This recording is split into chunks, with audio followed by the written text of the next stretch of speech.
Laura, come on, we've done lectures after this show. Brenda, no, just give me a minute.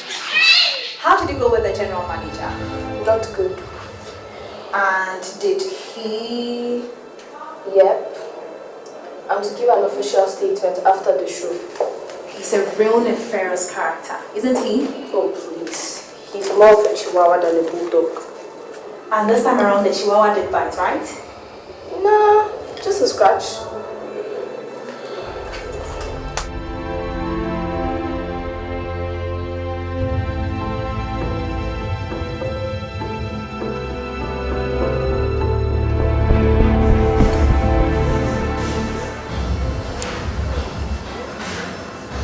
Class number 8. And still counting.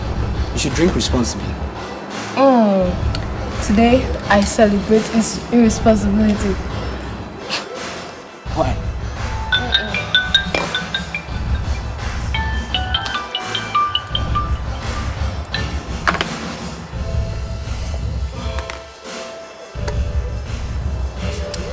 Nine. I need an even number. 8 is an even number.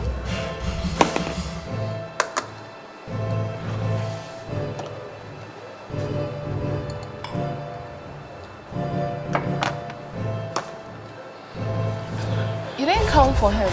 That's sexist. Hey. Do you know what today is? Let me put it this way. Do you know why I'm drinking too much today? I don't think he cares. Plus, you are always getting drunk. See, I'll give myself a medal if I'm able to walk out of that door by myself. Do you want to know why? Because my heart hurts. It really, really, really does. It looks like you're hurt too. Welcome to the club. No pun intended.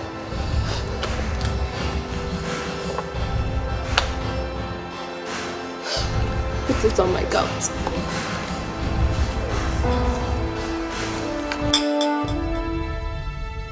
And I always feel alone. I'm in my final year, and what I normally think is that if whilst I was here with all these people and no one likes me for 4 years, then who would like me after here? Maybe nobody cares about me. If that is so, then I shouldn't be here. Well, Maxine, I perfectly understand you and would really like to help. Since you are our last caller, our guest psychologist, Dr. Kwanzaa, has heard you. I'll personally book for you to see her. I would be glad to do so. Thanks, Laura. You're welcome. Brenda, my producer, will give you a call after the show to arrange everything. And folks, that brings us to the end of our calling sections, right here on the Lex Lara Show. And our biggest thanks to our wonderful panelists, Dr. Kwanzaa and Pastor White. You're welcome, Lex. You're welcome. Don't go anywhere, just stay tuned in because we'll be right back after these commercials. Alright, and so Dr. Kwanzaa and Pastor White would call you back shortly. You can take your break for now. You barely remember what happened last night. Well, I remember the drinks and a stranger, but the rest is a blur. Ew, no. Well, not judging. My dad would always say, behave. If you can't behave, then you'd have to take Lydia for breakfast. If you can't do that either, then probably you'd have to name it after me. You don't need therapy. You need a manager to shout your mind back into position. Give me a chance. I'll talk to him and then probably he would consider it. And make him feel glorified. No way. When I'm gone, you can host the biggest afternoon show on campus. No thanks. Benjamin would love that. This man has been on my neck this whole month. Like, I mean, there's no such thing as anti-cancer movement. Hell, even weed is being legalized.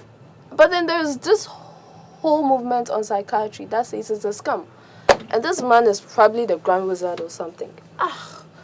And the fact that I have a psychology degree gives him a whole reason to learn this show.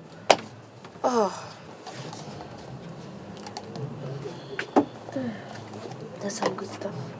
Where is Benjamin? He's got class or something? Can't reach him. I don't know where he is at the moment. Please keep calling him. All right. And so we are back on air in 3, 2, 1. And we are back. Ladies and gentlemen, if you just tuned in, this is the Lex La show here on Focus 94.3 FM. We've been talking on the topic Dark, the Mind and Matter. Our wonderful panelists of the month are back on the line. Dr. Kwanzaa, Pastor White, welcome back. We've come to the end of our show and would like you to help us with a quick recap. Absolutely, Laura. Considering that students are our future leaders, the issue of depression is quite alarming. Now, we know depression falls under mood disorders and which are generally emotional extremes and challenges in controlling mood. We can diagnose someone to be clinically depressed if they show at least 5 of the signs of depression for more than 2 weeks. These signs include a general depressed mood, significant weight or appetite loss or gain, too much or too little sleep, decreased interest in activities, feeling worthless, lethargic or fatigue, difficulty concentrating or making decisions, and recurrent thoughts of death or suicide. Pastor White, the ball is in your court. Oh, normally, everyone feels depressed at a point in time of their lives. Especially when people lose their relatives or something really tragic like that. But then the devil takes advantage of this stronghold, making people think that there is no hope. He brings in demons that manifest as voices in their heads. This can really make people think that they are very worthless and that nobody cares about them. Some also come with extreme feelings of guilt, all which can lead to very severe self-harmful acts. Well, I don't know about demons because I cannot put them in a test tube or see them in a scan. But I do agree with the tragic events as causes and the manifestations of voices. However, genetics can also play a key role, and also, as we already stated, we detect low serotonin and norepinephrine levels in depressed Sorry to persons. interrupt you, Doc. I need to let our listeners know that our phone lines have been closed for now. We'll give them a number to call. Back to you, So Doc. generally, drugs that we prescribe try to raise these The best levels. remedy we have is that of prayer and meditation. Hello? The time for calls are over. If you could kindly I want to exercise. speak to Laura. I No, have to you are speak not. to her before I kill myself. This is some kind of joke, right? Is it?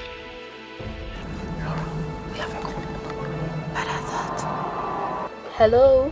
Your name and where you're calling from, please. Well, my name doesn't matter while I'm alive. But soon, I won't be. Then everyone will know my name. What do I call you? It is 8:55. You know by 9. No, your time is wrong. It's 12:27. I guess I'll leave on my own discretion. What do you mean by that? Dr. Kwanzaa, what happens if I take 7 tablets of amitriptyline? What's that? That's an antidepressant. Yes. You prescribed it for me. Won't you ask how much the drugs are helping? How is your medication faring? Not good at all. You do not have to overdose the drug. It's going to kill you. Doc, do you know this caller? I'm not so sure. Amitriptyline is one of the drugs I can prescribe for Then students. I guess you do an amazing follow-up.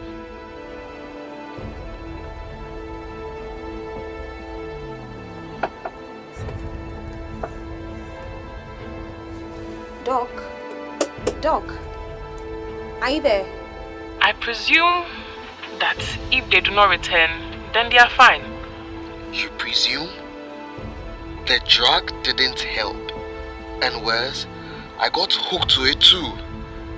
It took me lower and lower. But I still couldn't let go. But like Doc said, that doesn't mean you can overdose it. I have taken the rest of it. 10 tablets. I hope it is a good overdose. I know what you're going through. Just like the feeling of not wanting to die, but just like wanting to end it all. Trust me, I've been there before. What's your story? You know what? Let's make it this way. We'll trade stories. You tell me yours, I tell you mine. Hey! Okay, fair enough. You had a quiet time. I'll hold that against you. And I initiated this, so I'll share my story first. So 2 years today, I lost all the people that I love in a car accident. And you know what the worst part is? I wasn't there to save them. I close my eyes to sleep and they are all that I see. My mom, my dad, my little sibling. So today I drink because it's better to feel nothing than to feel pain.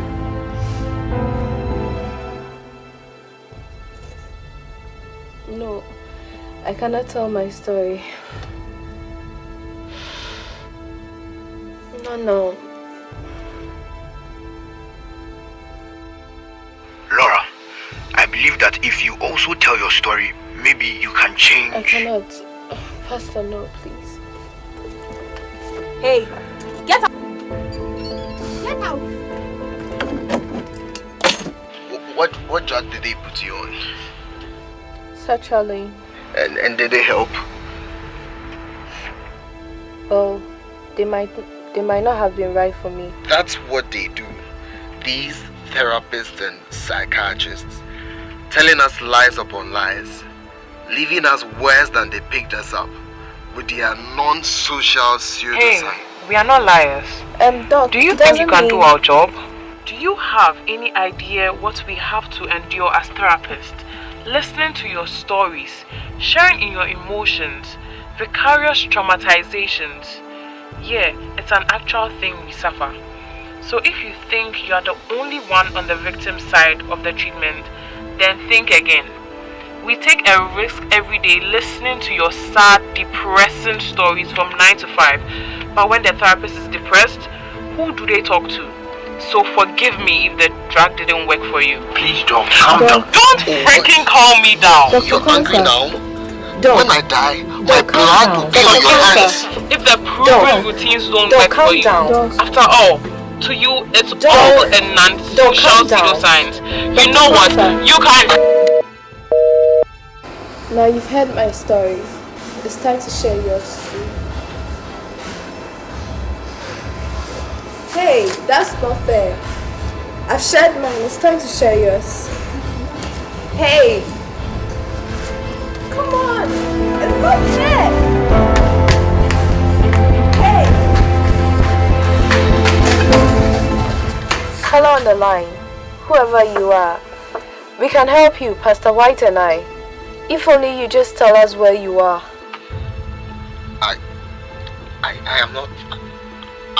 I'm not doing that.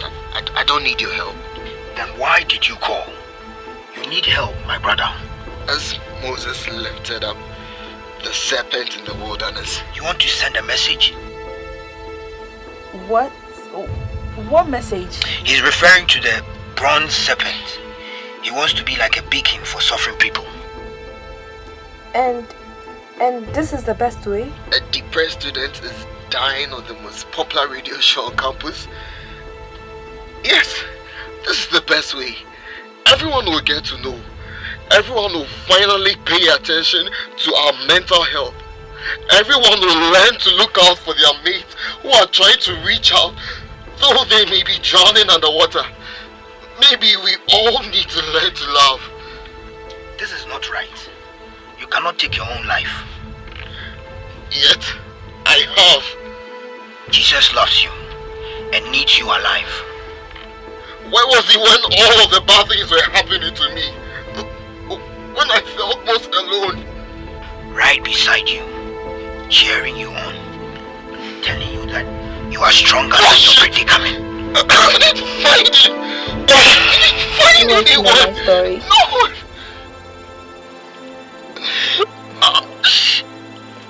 2 years today, I lost all my loved ones in a car accident. You want to know the worst part?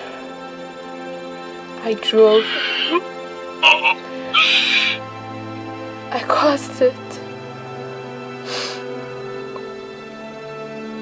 And now every time I close my eyes, I see them. And I feel them. My mom. My dad.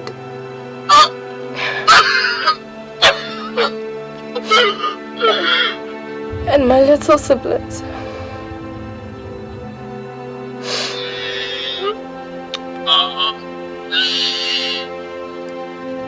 You want to wage war against depression? You have to do it alive. Staying alive. It is a war we wage against our demons. So please, please, please, just tell us where you are. Because people don't hear the dead. I'm in there. What did you say? Laura, no. What just happened?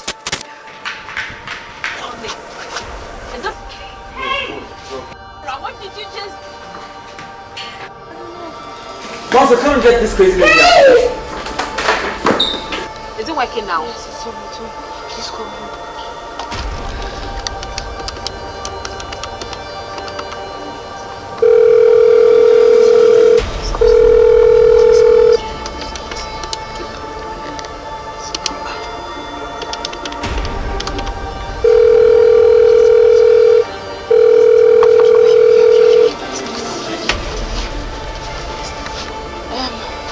To all our listeners out there, this person needs your help. It could be your mate, it could be your family, it could be your friend, whoever. You just have to call them, check up on them, and show them love and show them that you care. Maybe you can just save their life. Hey, I guess I can give myself that medal after all. You have it.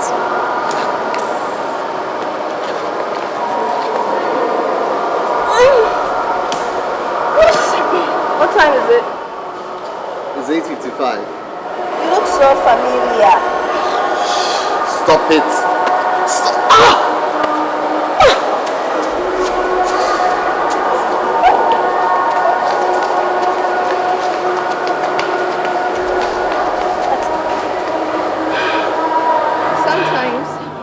I just wish if I could save just one life, then all the guilt could go away. Maybe.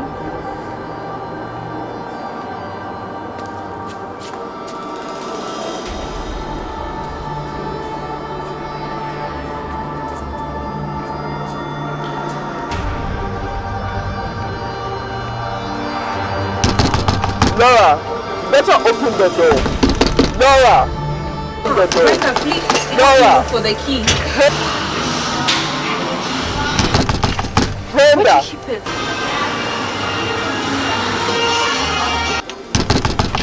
She found it.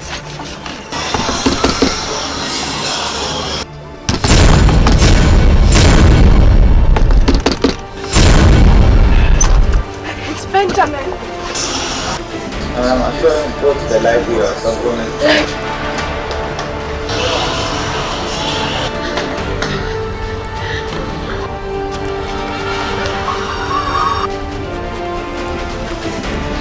You're that your stupid friend.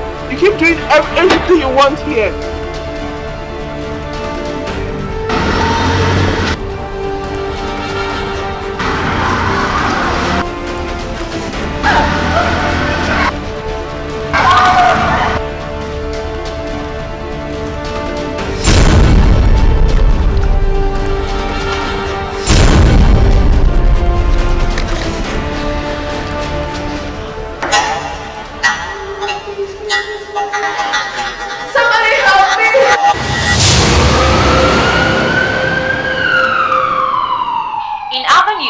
Attempted suicide victim Benjamin Button, popularly known as DJ Benjo, has recovered from his drug overdose.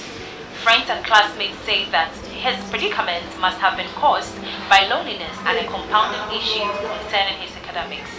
We are yet to confirm this, but in an interview with Focus FM manager Mr. Wood says that Mr. Button was a very healthy looking and not for once did he suspect anything with him.